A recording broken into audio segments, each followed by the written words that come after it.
Sugatan ng dalawang hold-upper matapos mang-hold up ng isang bus na bumabiyahe sa EDSA. Hindi po kasi nila sukat akalain na may pasaherong pulis ang biniktima nilang bus na agad pong tumugi sa kanila. Live mula sa Mandaluyong City, may report si Trisha Zafra. Trisha? Pia, sugatan ng dalawang suspect sa pang-hold up nang barilin sila ng isang pulis matapos nilang tutukan ng panaksak at pagnakawan ang isa pang pulis sa sinakyan nilang bus. Nasa magkahiwalay na ospital, Pia, yung mga suspect, pero ayon sa pulisya matapos silang malapatan ng lunas ay sa kulungan din daw ang magiging bagsak nila. Sa ospital ang bagsak ng dalawang hold-upper matapos mambiktima ng isang bus sa kahabaan ng EDSA southbound sa Mandaluyong kaninang hapon. Ang kanila raw kasing tinarget pagnakawan, isa palang pulis. Kwento ni SPO3 Danilo Cosme, pauwi na sana siya galing Campo Crame at nakasakay sa unahan ng bus nang cornerin siya ng dalawang lalaki at undayan ng saksak pagdating sa bahagi ng EDSA Reliance. 4 na beses na ako inundayan ng saksak eh. Sinasalag ko lang ng kamay ko. Puro kaliwa nga ang ginagamit ko kasi nasa gilid ako eh. Ginaganon ko lang sa nang ginaganon. Pang-apat, dalawang kamay na ang gamit niya, gano'n na ako. So pag ganun, sabi ko, ito na, binigay ko na yung kwintas ko. Lingid sa kaalaman ng mga hold-upper at ni SPO3 Cosme, isa pang pulis ang nakasakay sa bus na nasa kanyang likuran, si SPO1 Alexander Tan.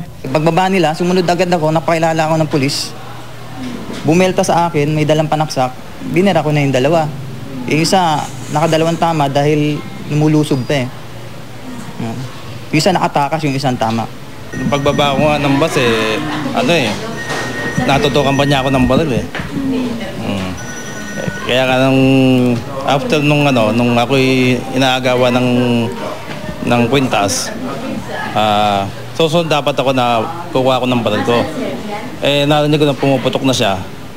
Ang pinaka reaction ko, wag na lang bumunot kasi baka mapagkamalan pa niya ako na kasama nung dalawang snatcher.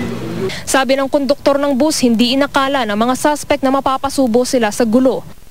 Napakadesente naman ang suot nila, naka-formal, naka-sapatos, tapos naka-t-shirt na white, naka-maong. Nagbayad ng maayos, sabi, dyan na kami sa Boni. Tinikita ko, hindi ko napansin. At nang akmang bababa na ang mga hold-upper, hinabol sila ng mga pulis.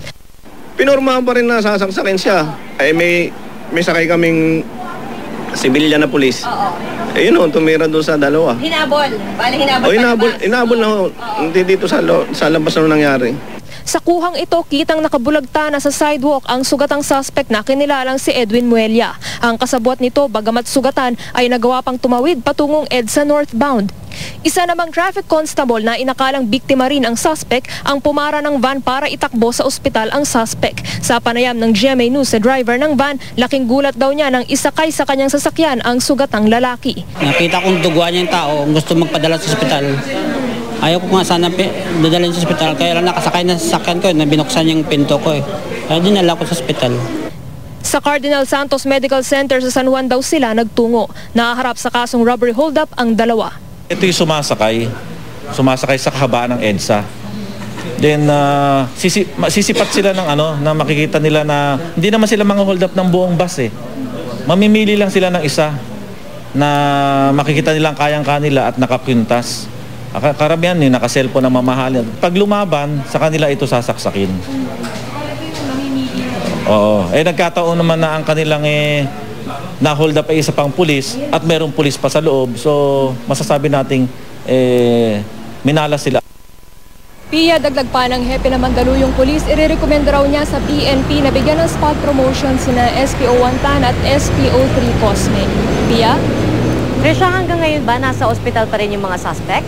O Pia, hanggang sa mga oras na ito ay nasa mga ospital pa yung mga suspect. Yung isa ngayong kinilalang si Edwin Muelia, 26 anyos, ay nasa Mandaluyong City Medical Center. Samantalang yung isa pang suspect, Pia, na kinilalang si Dennis Navale, 20 anyos, ay nandoon naman sa Cardinal Santos Medical Center sa San Juan City. Ayon nga sa pulisya, nilalapatan sila ng lunas ngayon dahil kailangan daw nilang managot sa kasong robbery hold-up na isasampa laban sa kanila, Pia.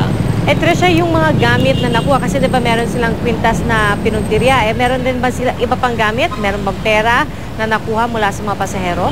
Doon sa isang suspect na si Edwin Muelia, Pia, may nakuha o may na-recover na 50 pesos yung mga rescuer na o yung mga pulis na nagdala sa kanya sa Mandaluyong City Medical Center.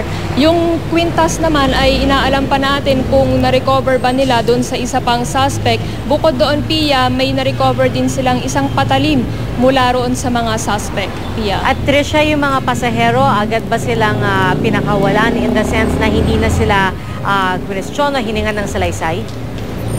Pia, sorry, pakiulit. Yung mga pasahero, Trisha, kamusta naman sila? Hiningan ba sila ng salaysay?